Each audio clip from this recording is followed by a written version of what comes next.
मैं भारत सरकार के द्वारा लाए हुए सप्लीमेंट्री डिमांड्स ऑफ ग्रांट्स के समर्थन में बोलने के लिए खड़ा हुआ। अभी जब सभापति महोदय कांग्रेस के मित्र तकरीर कर रहे थे तो मुझे शाहिर की एक लाइन याद आई कि कौन रोता है किसी और के खातिर है दोस्त, कौन रोता है किसी और के खातिर है दोस्त, सबको अपने ही किसी बात पर रोना है।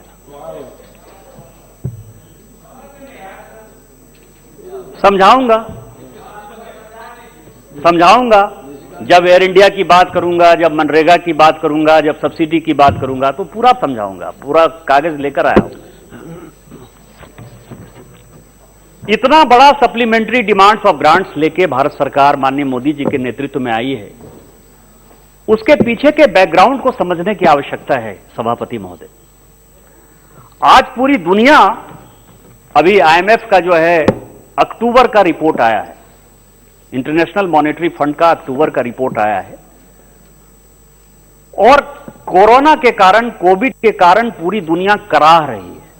और मैंने फिजिकली सभापति महोदय, संजोग से ये पिछले 7-8 महीने में मैं यूरोप के भी कई एक कंट्री घूमने का मुझे मौका मिला है और मैं अमेरिका भी घूम कर आया हूं। न्यूयॉर्क का टाइम्स स्क्वायर, जहां की लोगों को बैठने की जगह नहीं मिलती थी, जहां की सारी दुकानें अरबों अरबों रुपये में जाती थी, आज का हालात, मैं बहुत पुरानी बात नहीं कर रहा हूं, मैं अभी आपको जून और जुलाई की बात कर रहा हूं सभापति महोदय, वहां के सारे दुकान खाली हैं। इतनी बड़ी बेरोजगारी है, लोगों को किराएदार नहीं मिल रहा है, बेचने की तो बात छोड़िए। और उन लोगों ने क्या किया? पूरी दुनिया में आज अनएम्प्लॉयमेंट अपने एक्सट्रीम पर है। हेल्थ का सिस्टम जो पूरी दुनिया कह रही थी कि यूरोप का हेल्थ सिस्टम बहुत अच्छा है, यूके का बहुत बढ़िया है, यूएस का बहुत बढ़िया है, इस कोरोना ने सबको सामने लाकर खड़ा कर दिया कि सबके मुकाबले आप माने या ना माने, मानना चाहते हैं या नहीं मानना चाहते हैं, माननीय प्रधानमंत्री जी के नेतृत्व में जो हमने दुनिया को दिखाया है, हमने जो 130 करोड़ लोगों को बचाया है, शायद इस तरह का हेल्थ सिस्टम कोई भी पैदा नहीं कर पाया। और वो कह रहा है कि पूरी दुनिया में आप समझिए कि जीडीपी का, जो आईएमएफ का, वर्ल्ड बैंक का, एशियन डेवलपमेंट बैंक का, ये सारे जो रिपोर्ट आए हैं, वो रिपोर्ट लगातार ये कह रहे हैं कि प्रत्येक देश की जीडीपी जो है, पूरे वर्ल्ड की जीडीपी लगभग 3.5% डाउन जाएगी। और उसमें जब हम क्वेश्चन करते हैं, क्वेश्चन करने के लिए खड़े होते हैं, तो हमको कम से कम प्रेज करना चाहिए। मैं, आप सभापति महोदय, कम से कम कांग्रेस के जो स्पीकर हैं, जो बोलने वाले थे, उनके माध्यम से कहना चाहता था कि हेल्थ वर्कर को आपने अप्रिशिएट किया, सभी करते हैं, जितने भी फ्रंट लाइन वर्कर हैं उनके कारण हम बच पाए, ये सभी करते हैं, मतलब पूरा सदन उनके साथ है। हम लोग लगातार बार बार अपने भाषण में इन चीजों का जिक्र करते हैं, लेकिन सरकार ने कुछ किया, वित्त मंत्री जी ने कुछ किया, प्रधानमंत्री जी ने कुछ किया, और भारतीय जनता पार्टी के कार्यकर्ताओं ने कुछ किया, उसके लिए भी तो कम से कम एक लाइन बोल देते। उन्होंने क्या बोला सभापति महोदय? उन्होंने बोला एयर इंडिया के बारे में बात हुई, क्योंकि इस बजट में सबसे बड़ा विषय जो है वो एयर इंडिया है। और मुझे पता है कि मैं जब अपना बात खत्म करूंगा तो कई एक लोग जो है एयर इंडिया के बारे में अपना पूरा का पूरा भाषण जो है इसके ऊपर देंगे। एयर इंडिया क्या है, मैं एयर इंडिया से ही शुरू करना चाहता हूं। सभापति महोदय, जब अटल जी की सरकार थी, जब 2004 में हम सरकार से बाहर गए, तो एयर इंडिया एक अलग कंपनी थी और इंडियन एयरलाइंस अलग कंपनी थी। और यह पूरे सदन को जानने का सवाल है। और दोनों कंपनी प्रॉफिट में थी, दोनों कंपनी प्रॉफिट में थी। अचानक 2004 में हमारी सरकार चली गई और यह पूरा का पूरा ये सीएजी का रिपोर्ट है सभापति महोदय, यह सीएजी का रिपोर्ट है। सीएजी का रिपोर्ट क्या कहता है? यह 2011 की रिपोर्ट है, हमारे सरकार के सामने की रिपोर्ट नहीं है। इस पर चूंकि हम लोग बहुत चर्चा कर चुके हैं। सीएजी की रिपोर्ट एक एक चीज को बताती है। यह बताती है कि एयर इंडिया और इंडियन एयरलाइंस का मर्जर नहीं होना चाहिए, यह गलत डिसीजन था। एयर इंडिया बोर्ड ने भी कहा कि यह मर्जर नहीं होना चाहिए, इंडियन एयरलाइंस के बोर्ड ने भी कहा कि यह मर्जर नहीं होना चाहिए। इन दोनों के बोर्ड के मर्जी के खिलाफ इन्होंने मर्जर कर दिया। और आपको बताऊं, आज जब मैं बात कर रहा हूं, आज इतने दिनों के बाद 2021 अब 22 होने वाला है, पिछले 16-17 साल में सभापति महोदय यह मर्जर हो ही नहीं पाया। धर्माधिकारी की रिपोर्ट आ गई कि उनके जो एम्प्लॉई हैं, उनका जो लोगों का बिहेवियर है, काम करने का तरीका है, जो उनका इंसेंटिव देने का तरीका है, जो उनको सैलरीज है, ये दोनों को स्ट्रीमलाइन करो। आज तक वो धर्माधिकारी कमेटी की रिपोर्ट नहीं हो पाई और एयर इंडिया के एम्प्लॉई अलग रहे, इंडियन एयरलाइंस के एम्प्लॉई अलग रहे। एक कहावत है कि तेते पांव पसारिए जेते लांबी सोर, जितना आपका चादर है उतना ही बढ़ना चाहिए। बोर्ड ने तय किया, एयर इंडिया के बोर्ड ने तय किया, इंडियन एयरलाइंस के बोर्ड ने तय किया कि हम 17-18 प्लेन से ज्यादा खरीद पाने की स्थिति में नहीं है। लेकिन हमने क्या किया? मैं सभापति महोदय ये ईगॉम की रिपोर्ट लेकर आया। कांग्रेस के तत्कालीन जो वित्त मंत्री थे, बड़े नेता हैं, हम उनका बहुत सम्मान करते हैं, पी चिदंबरम साहब ईगॉम के हेड बने। और उन्होंने क्या किया? करे कोई भरे कोई। हमारे ऊपर जो क्वेश्चन करते हो सभापति महोदय, कांग्रेसियों को अपने से सोचना चाहिए। आपने क्या क्या किया, मैं पढ़ के बताऊं। आपने जो है भारत सरकार का, यह पीएसयू था, भारत सरकार की कंपनी थी, लेकिन वो प्राइवेट तरीके से चलती थी, प्रोफेशनल तरीके से चलती थी। भारत सरकार ने, यह ईगॉम की रिपोर्ट है, मैं प्लेस करूंगा, ये यहां टेबल पर रखूंगा सभापति महोदय। आपने सॉवरेन गारंटी दी, भारत सरकार ने सॉवरेन गारंटी दी और जो 17 प्लेन खरीदना था उसको 117 पर कर दिया। किसके पास यह कमीशन गया? किसके कहने पर आपने कर दिया? ये चिदंबरम साहब कौन होते थे ईगॉम में ये फैसला करने वाले? और यदि वित्त मंत्री के नाते पैसा नहीं था इंडियन एयरलाइंस और एयर इंडिया को, तो इतने प्लेन खरीदने की क्या आवश्यकता थी? और खरीदते तो यह सॉवरेन गारंटी देने का अधिकार किसने दिया? इस देश को बेचने का अधिकार किसने दिया? और जब आप सॉवरेन गारंटी देंगे और उस सॉवरेन गारंटी में एयर इंडिया जब पैसा लौटाने को तैयार नहीं है, उसके पास इतने पैसे नहीं है, इतनी प्रॉफिट नहीं हो रही है, तो क्या करेंगे? प्रत्येक साल 4,000, 5,000, 10,000 इस तरह की बातें होने लगी। जब लगा कि मामला नहीं सुधरेगा तो 2010-11 में एक टर्न अराउंड प्लान जो है इन्होंने फिर से फिक्स कर दिया। फिर से पैसा देने का जो है इन्होंने एक साधन क्रिएट कर दिया।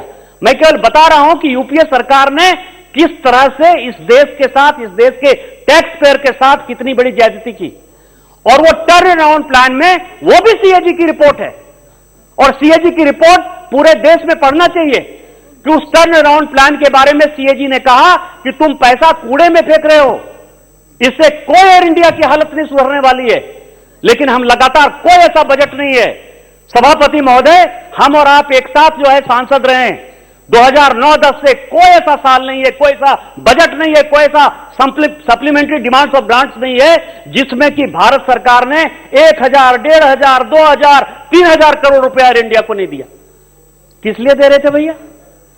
जब आपको तय हो गया कि हम पैसा नहीं लौटा सकते, वो भी पैसा कम से कम नहीं भी कुछ तो 30-35 हजार करोड़ रुपया सभापति महोदय टर्न अराउंड प्लान में केवल करप्शन में हमने दे दिया, तो क्या करते?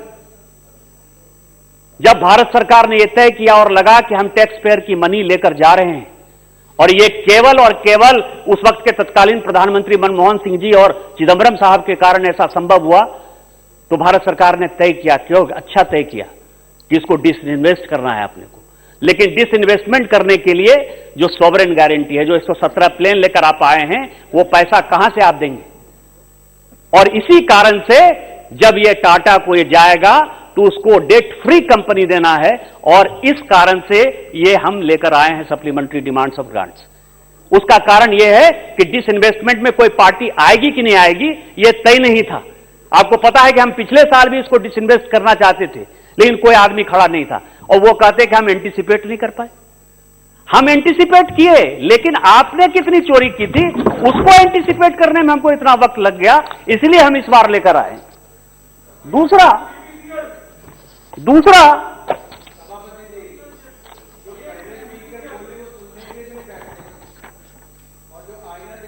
कांग्रेस के समय का कि कैसे देश को इन्होंने डुबोया है, वो स्पीकर 10 मिनट तक नहीं बैठते सुनने के लिए। ये कांग्रेस की आज के समय हालत है। ये है। चलो निशिकांत जी बोलेंगे जी। नहीं, निशिकांत जी बोलेंगे, दूसरा कोई रिकॉर्ड में नहीं जाएगा। सभापति महोदय, अब दूसरा सवाल है फर्टिलाइजर सब्सिडी का, और ये बड़ा इंपॉर्टेंट है सर। हम पार्लियामेंट में सभी लोग किसी न किसी कमेटी के मेंबर होते हैं, और हमेशा कहते हैं कि पार्लियामेंट की सुप्रीमेसी जो है ऊपर होनी चाहिए, हम सांसदों को पूछते नहीं हैं, कमेटी की रिपोर्ट को जो है कोई सीरियसली लेता नहीं है। लेकिन हमारे प्रधानमंत्री जो हैं वो बहुत ही बड़े डेमोक्रेट हैं सभापति महोदय, और वो पार्लियामेंट को और पार्लियामेंट्री कमेटी को बड़ा सीरियसली लेते हैं। और हम तो अपोजिशन का, अभी मेरे बाद जो है वो मिस्टर मारन बोलने वाले हैं। ये रिपोर्ट है सभापति महोदय, ये पार्लियामेंट्री स्टैंडिंग कमेटी का केमिकल और फर्टिलाइजर का, और उदय प्रताप सिंह मेरे सामने बैठे हैं, संजोग से वो मेंबर हैं, और उसकी चेयरमैन जो है डीएमके की जो उपनेता हैं कनीमोजी साहिबा, वो इसकी चेयरमैन, उनकी ये रिपोर्ट है। और वो क्या कह रही है, ये रिपोर्ट में केवल 2-4 लाइन कोट कर दूं सभापति महोदय। वो ये कह रही है, ये 2020 की रिपोर्ट है, मतलब अभी की रिपोर्ट है, मतलब ये कोरोना होने के बाद की जो है ये रिपोर्ट, कोई पुरानी रिपोर्ट, क्योंकि 2019 में हम लोग जब आए जीतकर तब उसके बाद वो चेयरमैन बनी है, तो इसलिए उसके पहले वो चेयरमैन नहीं थी। ये कह रही है कि since any drastic change in the extent fertilizer subsidy policy would have huge bearing on the food security of the country, the committee would like to make the following recommendation। और वो ये कह रही है, मैं पूरा पढ़ना नहीं चाहता, कि भारत सरकार की जो ये फर्टिलाइजर सब्सिडी की जो पॉलिसी चल रही है, हम उससे सहमत हैं, और इसको जितना आगे बढ़ा सकते हैं उसके लिए जो कमेटी बनाई है नीति आयोग की और एग्रीकल्चर सेक्रेटरी के नेतृत्व में, यदि पूरी पार्लियामेंट का हम सोचते हैं कि छोटा सा एक रूप जो है स्टैंडिंग कमेटी होती है, स्टैंडिंग कमेटी की ये रिपोर्ट केवल फर्टिलाइजर सब्सिडी के लिए ही है, कोई अलग कोई रिपोर्ट मैं कोट नहीं कर रहा हूं, फर्टिलाइजर सब्सिडी के ही बारे में रिपोर्ट है। और यदि उस रिपोर्ट को भारत सरकार ने इन टोटो एक्सेप्ट कर लिया, और इसमें जो है किसानों को जो है 1.5 गुना 2 गुना दाम देना है, एमएसपी देना है, केवल किसानों की बात करते हो यार, किसानों को कैसे सुविधा देनी है। पूरी वर्ल्ड मार्केट में आज यदि डीएपी का रेट बढ़ गया, नाइट्रेट फॉस्फेट, यदि आपके पास उसका रॉ मटेरियल नहीं मौजूद है, और पूरी दुनिया में दाम यदि आगे बढ़ रहा है, यदि उसकी प्राइस को कम करने के लिए हम फर्टिलाइजर सब्सिडी लेकर आए, तो क्या काम कर दिया? क्या किसानों को फायदा देना कोई ये नहीं है, केवल सिंघू बॉर्डर पर जाकर हल्ला करना और किसानों को जो है मरवा देना, यही आपका उद्देश्य रह गया है कि किसानों को कैसे फायदा पहुंचाएंगे, कैसे कम रेट पर जाएंगे? क्या ये विचार नहीं है? और मैं आपको बताऊं सभापति महोदय, ये किस तरह की बातें करते हैं। मैं भी देख रहा था पेट्रोल डीजल पर बड़ा ह्यू एंड क्राई होता है, और यूपीए, और मैं आपके माध्यम से मैं माननीय मंत्री जो है फरहान, उनसे मैं पूछना भी चाहता हूं कि सदन को वो बताएं, यदि मेरी समझ जो है वो कम है या ज्यादा है या नहीं है, मुझे लगता है कि भारत सरकार को बताना चाहिए।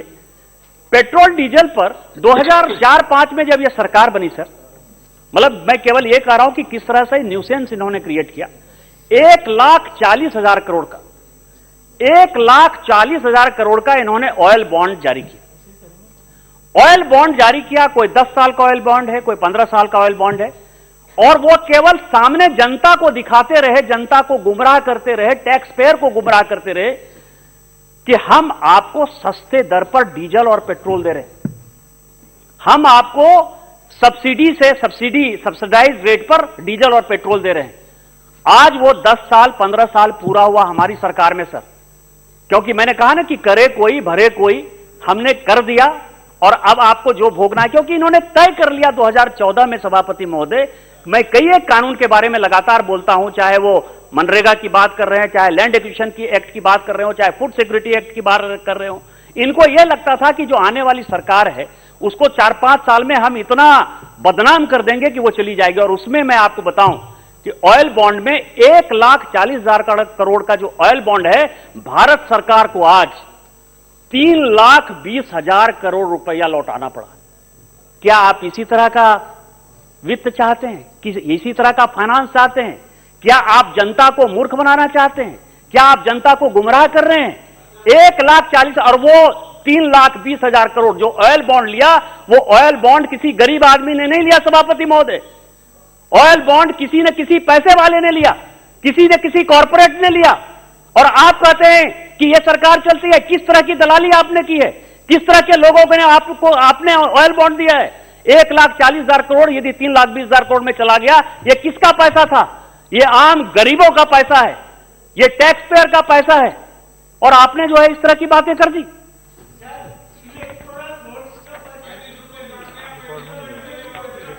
ये रिकॉर्ड में नहीं जाएगा, ये रिकॉर्ड में नहीं जाएगा। निशिकांत जी जो बोलेंगे वही रिकॉर्ड में जाएगा। आप बैठ जाइए। मैं सभापति महोदय, इस बजट में कई एक ऐसी चीजें हैं जो गांव गरीब और किसान से जुड़ी हुई, सप्लीमेंट्री डिमांड्स ऑफ ग्रांट्स पर मैं बता रहा हूं। जैसे मैं आपको बताऊं कि एक जो है 53,000 इन्होंने दिया है कि for payment of pending export incentives. इस कोरोना में या कहीं भी यदि हम एक्सपोर्ट करते हैं सभापति महोदय, तो मैक्सिमम जो एक्सपोर्ट है वो अनऑर्गेनाइज्ड सेक्टर करता है, छोटे उद्योग करते हैं, एमएसएमई करते हैं। और एमएसएमई एक ऐसा उद्योग है या अनऑर्गेनाइज्ड सेक्टर एक ऐसा चीज है जो कि ज्यादा से ज्यादा लोगों को रोजगार देता है। छोटी इंडस्ट्री होती है लेकिन ज्यादा रोजगार देता है। और यहां जो सबसे बड़ा विषय है कि रोजगार देना है तो कैसे देना है, कैसे लोगों को इन्वॉल्व करना है, खासकर गांव के लोगों को या छोटे लोगों को, अनस्किल्ड लेबर को या स्किल्ड लेबर को कैसे देना है। इसमें 53,000 करोड़ रुपया दिया है। और किस लिए दिया है? कि आपको हम ज्यादा से ज्यादा आप एक्सपोर्ट कर पाइए, ज्यादा से ज्यादा लोगों को रोजगार दे पाइए। क्या गरीबों को पैसा देना गुनाह है? क्या गरीबों को रोजगार देना गुनाह है? क्या इस बजट में? दूसरा मैं आपको बताऊं कि किसानों की बात कर रहे हैं, यहां महाराष्ट्र के भी शिवसेना के लोग बैठे हुए हैं, एनसीपी के लोग बैठे हुए हैं। यहां कपास कौन पैदा करता है? कपास ज्यादा जो है महाराष्ट्र के किसान पैदा करते हैं या गुजरात के किसान पैदा करते हैं। 60,000 करोड़ की सब्सिडी, उसके लिए इस सप्लीमेंट्री डिमांड्स ऑफ ग्रांट्स में यदि हमने व्यवस्था रखी है कि 7,000 करोड़ कॉटन की सब्सिडी देंगे, कॉटन ग्रोअर फार्मर को जो है हम मदद करेंगे, तो हमने कौन सा गलत कर दिया सर? इसके बाद मैं आपको बताऊं कि रेलवे पर आया। रेलवे एक बड़ा विषय है, चले गए 2014 के पहले यहां कोई ऐसा मेंबर ऑफ पार्लियामेंट नहीं होगा जो रेल से नहीं जुड़ा हुआ है। रेल एक ऐसा साधन है जो व्यक्तियों के क्षेत्र में आम गांव गरीब से जुड़ा हुआ है। आज उसको बजट एयरलाइंस के तौर पर एयरलाइन से मुकाबला करना पड़ रहा है। यदि फर्स्ट क्लास में यदि हम यहां से पटना जाना चाहें तो उसका किराया ज्यादा हो सकता है और ट्रेन का किराया ज्यादा हो जाएगा। उस दिन गडकरी जी ने अनाउंस किया कि हम आपको 4 घंटे में पटना पहुंचा देंगे, 10 घंटे में हम मुंबई पहुंचा देंगे। यदि इस तरह के कंपटीशन आपको एयरलाइन से मिल रहे हैं, क्योंकि एयरपोर्ट बहुत ज्यादा बन रहे हैं, उड़ान स्कीम में चप्पल पहनने वाले लोग भी जो है प्लेन पे चढ़ रहे हैं, तो क्या रेलवे को कुछ नहीं करना चाहिए? और रेलवे का क्या होता रहा 1947 से लेके 2015-16 तक? क्या होता रहा हमारी सरकार बनने तक सर? पूरे दुनिया में यदि रेल बनता है, रेल लाइन बनती है, तो वो सरकारें रेल लाइन बनाती है। रेलवे अपना पैसा खर्च करके दुनिया में भारत को छोड़कर कोई ऐसा उदाहरण नहीं है जहां की रेलवे को पैसा भी कमाना है, 13 लाख 14 लाख एम्प्लॉय को पैसा भी देना है और उसके बाद रेल लाइन भी बनाना है। उसका कारण क्या, नतीजा क्या होता था सभापति महोदय? कि केवल जो है छोटे छोटे पैसे देके एक एक रेल लाइन आप अनाउंस कर देते थे, पिंक बुक में आ जाता था, वो 20 साल 25 साल 30 साल 35 साल लग जाता था। भारत सरकार ने क्या किया? मोदी जी को यह लग गया कि रेलवे के लाइन बनाने का काम भारत सरकार का है और भारत सरकार को इसका पैसा देना चाहिए। इसीलिए सबसे पहला डिसीजन हमने लिया कि रेल बजट को जनरल बजट के साथ मिला दिया। उसका क्या फायदा हुआ कि आज वित्त मंत्रालय लगातार हमको पैसा देती है और उसी में ये जो 20,000 करोड़ आज साफ सफाई नजर आ रही है। आज स्टेशन रीडेवलपमेंट के नाम पर अभी गांधीनगर में जो है बहुत बड़ा काम जो है माननीय प्रधानमंत्री जी ने, आपको पता है कि उसके लिए किया। अभी वो हबीबगंज गए थे, मध्य प्रदेश में ये बैठे हुए हैं मध्य प्रदेश के उदय प्रताप जी। हबीबगंज का रेलवे स्टेशन किस जमाने में कैसा हुआ करता था? साफ सफाई नहीं होती थी, प्लेटफॉर्म का डेवलपमेंट नहीं होता था, गाड़ियां जो है छुक छुक चला करती थी। आज पूरा का पूरा इलेक्ट्रिफिकेशन, आप समझिए लगभग 80-85% इलेक्ट्रिफिकेशन हो गया है और हो सकता है कि हम साल 2 साल के अंदर जो है 100% इलेक्ट्रिफिकेशन कर लें। ग्रीन एनर्जी की तरफ यह देश जा रहा है और उसी के लिए 100 ट्रेन जो हमने आजादी के 75 साल में 75वें महोत्सव में 75 फास्ट ट्रेन चलाने का, क्योंकि किसी भी छोटे से छोटे शहर के लोगों का, छोटे से छोटे गांव के लोगों का, वंचितों का, शोषितों का, दलितों का जो एक सपना है कि वो फास्ट ट्रेन में चले, उसके लिए यदि हमने पैसा मांगा है 20,000 करोड़ रुपया, यदि स्टेशन रिडेवलपमेंट के लिए मांगा है और यदि फास्ट ट्रेन बनाने के लिए आया है, क्या ये पैसा नहीं देना चाहिए? क्या आप ही की तरह जो है हम लोगों को परेशान करते रहते कि 20 साल 25 साल में अपने को ट्रेन बनाना है, ट्रेन चलाना है? तो मेरा यह कहना है कि इस तरह के जो तकरीर हम देते हैं सर, ये बहुत ही बुरी बात है। इसके अलावा मैं आपको बताऊं, जो बजट है, रोटी कपड़ा और मकान, मैं माननीय मोदी जी जो कहते हैं वही करते हैं। सबका साथ, सबका विकास, सबका विश्वास। और इसमें 7,000 करोड़ रुपया इस सप्लीमेंट्री डिमांड्स ऑफ ग्रांट्स में, यदि 2022 तक यदि लोगों को मकान देना है, 2024 तक यदि सबको नल का पानी देना है, तो उसके लिए पैसा देना है। शेड्यूल कास्ट, शेड्यूल ट्राइब के लिए 7,000 करोड़ रुपया रखा है। मैं अब आपको आऊंगा एक विषय में 5-7 मिनट में सभापति महोदय खत्म करूंगा। एक जो इसमें बजट में हमने इंटरलिंकिंग ऑफ रिवर के लिए लगभग 4,500 करोड़, 4,300 करोड़ के आसपास जो है इस बजट में हमने प्रोविजन किया है। और अभी यहां बुंदेलखंड के साथी बैठे हुए हैं और सभी साथियों को, उत्तर प्रदेश मध्य प्रदेश को मैं बधाई देना चाहता हूं कि पहला जो केन बेतवा लिंक है वो कैबिनेट ने पास भी कर दिया है। इसके लिए माननीय प्रधानमंत्री जी को आप लोगों की तरफ से मैं बधाई और धन्यवाद देना चाहता हूं। यह इंटरलिंकिंग ऑफ वाटर, यह बहुत पहले से प्लान चल रहा था सर। मैं ये नहीं कहता कि प्लान नहीं चल रहा था, नेहरू जी ने भी इसके ऊपर प्रयास किया, राव कमेटी बनी थी, राव कमेटी की रिपोर्ट आई। लेकिन यदि किसी ने सीरियस काम इस देश में यदि शुरू किया तो वो माननीय अटल बिहारी वाजपेयी जी ने शुरू किया सर। सुरेश प्रभु जी जो यहां रेल मंत्री रहे हैं, उनके नेतृत्व में एक टास्क फोर्स बना और टास्क फोर्स ने एक रिपोर्ट दिया सर 2003-4 में, और कई एक नदियों के बारे में कहा कि कहीं बाढ़ होता है, कहीं सुखाड़ होता है, तो अपने को इंटरलिंकिंग ऑफ रिवर पर जाना चाहिए। क्योंकि जो बुंदेलखंड की मैंने बात की सर, वहां तो पानी ही नहीं है, पीने का भी पानी नहीं है, सिंचाई का तो छोड़िए आप, जानवर ऐसे ही बिना पानी के कई एक बार जो है उनकी मृत्यु हो जाती है, बुरा हालत है।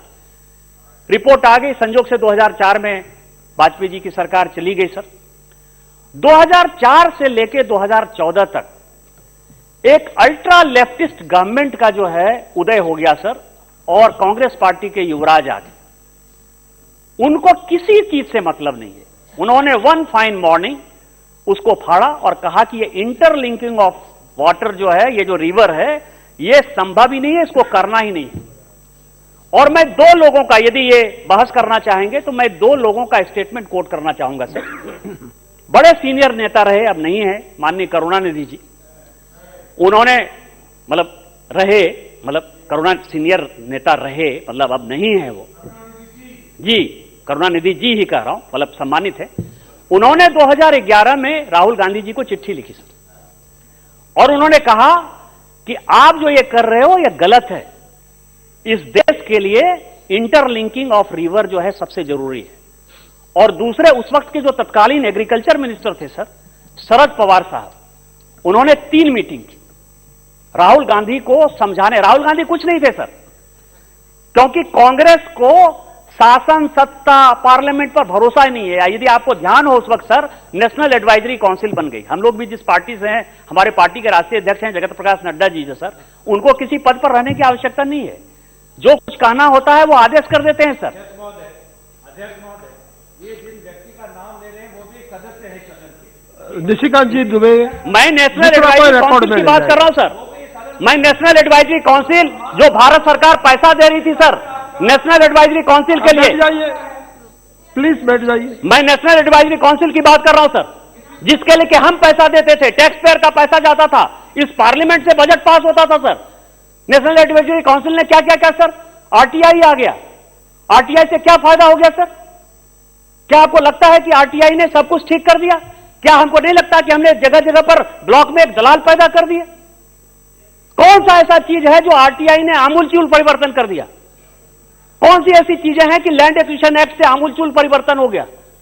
कौन किसानों को 4 गुना पैसा देने को तैयार नहीं है? लेकिन सोशल इंपैक्ट असेसमेंट के कारण क्या स्थिति हो गई आज? कोई भी प्रोजेक्ट 2 साल 3 साल के पहले नहीं पूरा होता है। क्या मनरेगा में करप्शन नहीं है? आज यहां जितने बैठे हुए हैं सदन के लोग, अपने सभी दिशा कमेटी के चेयरमैन हैं, अपने दिल पर हाथ रखकर वो पूछें कि क्या मनरेगा से जो है करप्शन को हम नहीं बढ़ावा दे रहे हैं? किस तरह की चीजें हम करना चाह रहे हैं? तो मैं वही कह रहा हूं कि इंटरलिंकिंग ऑफ रिवर जो ये सबसे बड़ा कंपोनेंट है सर, मतलब, और जिस पर कि भारत सरकार बहुत सीरियस है, उसके लिए न उन्होंने शरद पवार साहब की बात मानी, न करुणानिधि जी की बात मानी। बड़े से कोई मतलब ही नहीं है। हमारे यहां कहावत है सर कि अभिवादन शीलस्य और नित्यं वृद्धा पसे बिना चत्वारी तस्य वर्धन्ते आयुर्विद्या बलम। यदि आप बड़े बुजुर्ग का आदर करेंगे, उनके बातों का मान और सम्मान करेंगे, तो आपका आयु, विद्या, यश और बल सब बढ़ेगा। आज यदि कांग्रेस डिटोरिएट हो रही है तो उसका कारण यही है कि उसने बड़ों का कहना मानना बंद कर दिया। इसी कारण से ये इतनी बड़ी पार्टी जो है आज लीडर ऑफ द पार्टी नहीं, लीडर ऑफ ऑपोजिशन नहीं बना पा रही है। उसने इंटरलिंकिंग ऑफ रिवर नहीं बनाया सर। जब 2014 में माननीय मोदी जी आए तो उन्होंने कहा कि ये प्रोजेक्ट है, हमको गांव गरीब किसानों तक, किसानों के खेतों तक पानी पहुंचाना है, लोगों को ड्रिंकिंग वाटर देना है, और आज ये बड़ा प्रोजेक्ट होया और इसीलिए इस बजट में उसका प्रोविजन है। मैं अंत में सभापति महोदय, क्योंकि हमारे बहुत स्पीकर हैं, मैं 3-4 चीजें जो है आपके माध्यम से वित्त मंत्री जी को कहना चाहता हूं, क्योंकि सप्लीमेंट्री डिमांड्स और ग्रांट्स में कई एक बातें नहीं होती हैं, और जो मेरा बहुत ही इमोशनल विषय है, और यहां संजोग से मेरे मित्र शिव कुमार उदासी साहब यहां बैठे हुए हैं, कि क्रिप्टो करेंसी जो 2013-14 से लगातार उस विषय को उठा रहे हैं। क्रिप्टो करेंसी एक ऐसा विषय है, माताब साहब भी हैं, हम लोग फाइनेंस कमेटी में 13-14 से लड़ रहे हैं। मुझे लगता है कि इसमें बहुत हेस्ट करने की आवश्यकता नहीं है। यह ब्लॉकचेन टेक्नोलॉजी ऐसी है जिसका कोई मालिक नहीं है सर, और कई एक चीजें टेक्नोलॉजी है जिसको कि हम रोक नहीं पा रहे हैं। इस देश में मान लीजिए ड्रग्स हम नहीं रोक पा रहे हैं, तो ड्रग्स हम रेगुलेट नहीं कर देंगे। हवाला से पैसे का लेन देन होता है, ये पूरी दुनिया जानती है सर, लेकिन हम हवाला को रेगुलेट नहीं कर देंगे। यदि पोर्नोग्राफी को हम बैन नहीं कर पा रहे हैं, यदि टेक्नोलॉजी को बैन नहीं कर पा रहे हैं, तो उसको हम रेगुलेट नहीं कर देंगे सर। 4 लगातार जो 4 आरबीआई के गवर्नर रहे हैं सर, चाहे वो सुब्बा राव साहब हैं, चाहे रघुराम राजन साहब हैं, चाहे उर्जित पटेल जी हैं, चाहे शक्तिकांत दास जी हैं, वो लगातार अलग अलग फोरम पर ये बोलते हैं कि चिट फंड कंपनी है। इसीलिए मेरा आपके माध्यम से इस भारत सरकार से आग्रह है कि क्रिप्टो करेंसी का बिल लाने के पहले मुझे लगता है कि एक बार असेसमेंट करना चाहिए, और इसको यदि हम बैन कर पाए तो देश के लिए बहुत बड़ा उपकार हो जाएगा। दूसरा, हाउस में चर्चा भी होनी चाहिए जिससे कि सबों के व्यूज आ जाएं। दूसरा, जिस इलाके से मैं आता हूं सर, वो एस्पिरेशनल डिस्ट्रिक्ट है, और एस्पिरेशनल डिस्ट्रिक्ट के लिए एक तो हमने 115-117 एस्पिरेशनल डिस्ट्रिक्ट बनाए, उसके डेवलपमेंट के काम चल भी रहे हैं, लेकिन जो नया बजट आने वाला है, यदि उसमें अलग से हम बजट का प्रोविजन कर पाएं तो मुझे लगता है कि उन जिलों के साथ एक न्याय हो पाएगा, और वो भी एक मिलेनियम डेवलपमेंट गोल का जो टारगेट है उस पर वो जा पाएंगे। तीसरा, जो हम लगातार क्वेश्चन पूछते हैं सर, उसमें एक चीज जो सामने आती है, जिस राज्य से मैं आता हूं, चाहे प्रधानमंत्री ग्राम सड़क योजना का काम हो, चाहे टूरिज्म का काम हो, चाहे NH का काम हो, हम पैसा देते हैं, केंद्र सरकार पैसा देती है, लेकिन वो राज्य सक्षम होकर काम नहीं करती। कहीं डीपीआर नहीं बनता, कहीं करप्शन होता है, कहीं चोरी होती है। और इस कारण से केंद्रीय योजनाएं सभी राज्यों में, जहां की राज्य सरकारें बहुत मजबूत हैं, वो अच्छा काम कर लेती हैं, लेकिन जहां हमारी जैसी सरकारें हैं, जो करप्ट सरकार है, वो नहीं कर पाती है। इस कारण से सफर होता है, आगे बढ़ जाता है कोई इलाका, जैसे महाराष्ट्र बहुत आगे बढ़ गया, गुजरात आगे बढ़ गया, तमिलनाडु आगे बढ़ गया, कर्नाटक आगे बढ़ गया। लेकिन हम जो ईस्टर्न इंडिया के लोग हैं सर, खासकर मैं अपने झारखंड की बात करता हूं, तो जो केंद्रीय योजनाओं का असेसमेंट है उसको एक प्रॉपर यदि कर पाएं और उसमें सांसदों की भूमिका को प्रभावी कैसे बनाया जाए, दिशा कमेटी से बहुत कुछ होता है लेकिन हम कुछ नहीं कर पाते हैं, तो उसके लिए अपने को मैकेनिज्म जो है तय करना चाहिए। मैं इतना ही कहूंगा कि माननीय मोदी जी के नेतृत्व में एक बड़ी सार्थक सरकार आई है और ये बहुत कुछ करना चाहती है। और एक चीज है जो कल माननीय प्रधानमंत्री जी ने कहा कि जब जब औरंगजेब आते हैं तो शिवाजी आते हैं, उसी तरह से जब देश में इस तरह के हालत हुए तो मोदी जी आए। और हमारे यहां रामायण की एक चौपाई है सर कि जब जब होई धर्म की हानि, 12 ही असुर अधम अभिमानी, तब तब धर प्रभु विविध शरीरा, हरहि दयानिधि सज्जन पीड़ा। लोगों का पीड़ा हरने के लिए माननीय प्रधानमंत्री जी के नेतृत्व में सरकार आई है। ये गांव गरीब किसानों के लिए अच्छा करेगी। इसी शब्दों के साथ मैं अपनी बातें समाप्त करता हूं। जय हिंद, जय भारत। धन्यवाद दुबे।